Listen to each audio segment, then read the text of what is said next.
Hi, how are you? Commodities. Expectation of lower steel production in China pressures ore. Restrictions on steel production in order to reduce emissions and energy consumption continue to affect the volume of plants. Expectations that lower output from Chinese steelmakers will limit the earning potential for iron ore put pressure on raw material prices on Wednesday. Futures contracts fell by more than 5%, but later reduced losses in Singapore. Restrictions on steel production with the aim of reducing emissions and energy consumption continue to affect the volume of plants. Cuts in steel production were extended in early and mid-October, according to the China Iron and Steel Association. Last month, volumes had already fallen to the lowest level since 2017.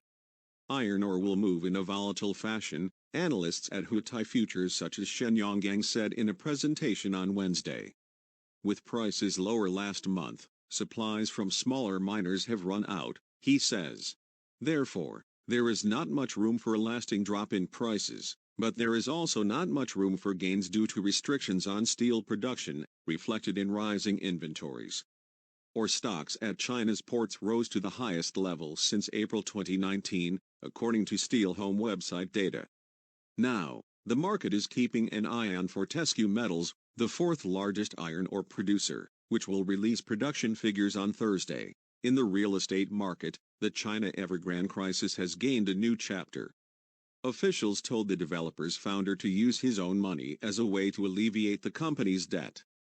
That step could help Evergrande buy time to pay off debt service while selling assets, though it's not enough to save the company, according to Daniel Fan, an analyst at Bloomberg Intelligence. In Singapore, iron ore came to show a low of 5.2% to $114.60 a ton, and was trading at $119.05 at 3:30 p.m. local time, while futures in Dalian closed with a drop of 1.1%.